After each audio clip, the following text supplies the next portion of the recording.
Cleverly, Alexander had divided his troops the previous night. Some 15,000 crossed the river, but 12,000 stayed back at the camp. This is called a fixing or a pinning force. It keeps Porus in place because he has no idea whether Alexander's is the main force or a feint. If he moves to deal with this feint, then the main force crosses right in front of him, catching him between a hammer and anvil. Or is this the main attack? Faced with this dilemma, Porus makes his decision. He only launches a small force to confront the Greeks who have crossed the river. By keeping his main force in place, he's basically hedged his bet into thinking the main Greek force is still right in front of him and across the river, and what's coming is a smaller force. Porus only sends 2,000 of his 4,000 heavy cavalry and 200 of his 300 chariots north to meet the enemy. That force is commanded by Porus's son, also named Porus. At the same time, Alexander musters his exhausted men and charges south, leading with his heavy cavalry. Behind them are light Asian horse archers. The infantry follows. But as soon as Alexander sees Porus's advanced force of heavy cavalry and chariots, he stops, and under the immense pressure of the battlefield, reconfigures his troops on the fly. Alexander is brilliant at knowing exactly how and when to change his attack or defense at a moment's notice. He sees how Porus's army is configured and immediately withdraws his heavy cavalry. Heavy cavalry against chariots and other heavy cavalry does not give him the best advantage.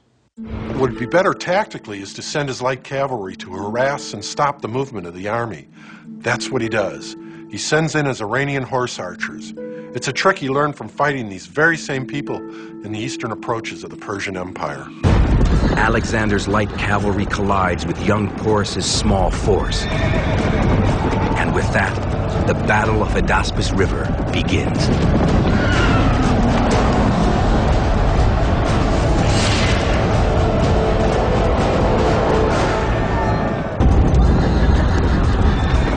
(326 BC), the Battle of the Hydaspes River, one of history's most brutal battles, has begun. Alexander the Great's light infantry showers the approaching Indians with arrows. The Greek archers strike with a light, high-tech composite bow. Crafted from animal horns, the bow is layered with sinew from the legs of wild deer or antelope. The MO for Alexander's horse archers is hit and run, hit and run. They don't wear armor. They don't really need to. They don't get close enough to the enemy to need it. And here they actually don't need it because the Indians don't have archers. Thick cotton turbans protect their heads. Their torsos protected by a surprisingly strong quilted armor. It was probably like a modern-day flak jacket, which you would imagine, you know, two layers of cotton, perhaps, or even wool, and in between those layers would be raw, unprocessed cotton. Well, believe it or not, the fibers of raw, unprocessed cotton are sufficient to stop an arrow. Alexander's horse archers stop the Indian force and strip them of their mobility.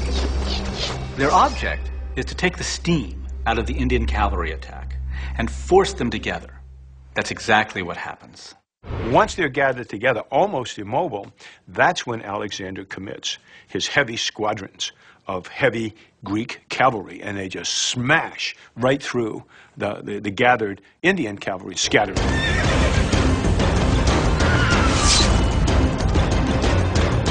The coppice is designed for slaughter.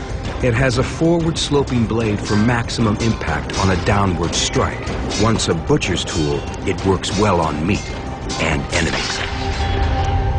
The Indian chariot archers release a torrent of arrows against Alexander's infantry. But a small wooden shield covered with bronze protects the Greek infantry. The Indian arrows take their toll, but the conditions of the battlefield favor Alexander. The rain the night before makes the battlefield a mud pit.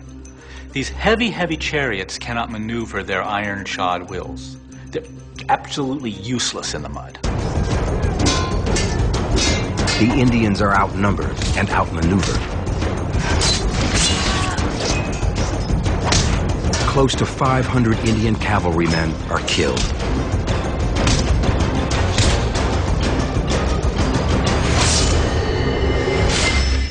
The chariots apparently never got into the battle, or if they did, they were completely ineffective. And they would be ineffective, essentially, against cavalry that could ride around it.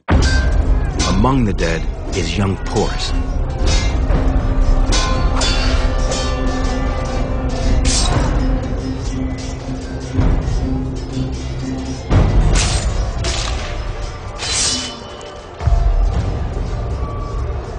So Alexander has essentially now destroyed and brushed aside that reconnaissance force that Porus has sent.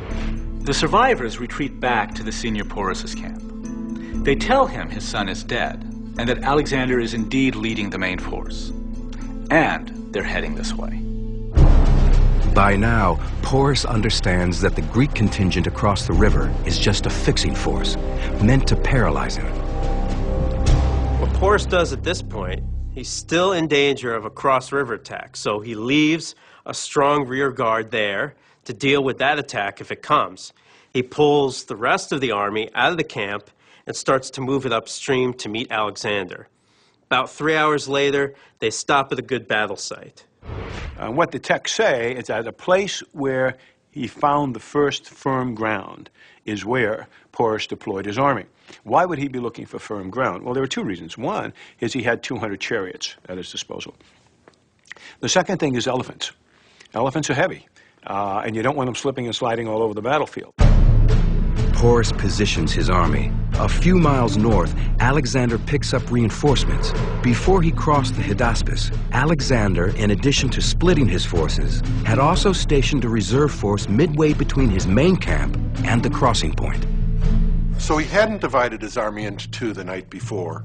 He divided it into three forces. And these reserves of about 4,500 infantry and 3,000 cavalry are fresh troops. They've gotten some sleep, they've marched half as far as Alexander's force, and they haven't seen combat yet. The reinforcements cross the river and join Alexander's contingent. So now, when you look at the force strength that Alexander commands, somewhere in the vicinity of 8,000 cavalry and somewhere in the vicinity of perhaps 15 or 16,000 infantry. But Alexander's men are too spread out. The cavalry is in front, with the exhausted infantry dragging hours behind. So as Alexander approaches the battlefield, sees Porus's army, he's in a situation where he has to delay the battle. How do you do that? He takes his Iranian horse archers and throws them forward. And they begin riding up and down the line, shooting arrows.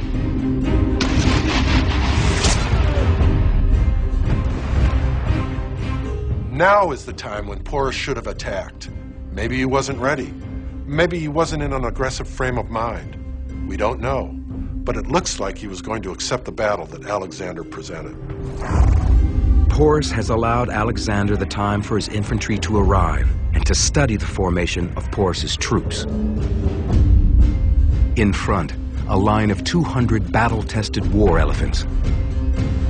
Behind the elephants, an even longer line of 30,000 infantry troops, and on each wing a brigade of 1,000 cavalry to protect the flanks. Alexander's infantry is outnumbered 2 to 1. So what he wants to do is turn this into a cavalry fight rather than an infantry fight. There's one problem: elephants. Roman historian Curtius captures the scene. The beasts, stationed between lines of armed men, at a distance looked like towers, while Porus himself had almost exceeded the measure of human stature. The beast on which he rode seemed to add to his height. The Greek Macedonians had never seen them in large numbers. Now, the individual fighting man wasn't too much of a problem. It was the horses. The horses had no exposure to these elephants, and the smell and sound and sight of them panicked the Macedonian cavalry.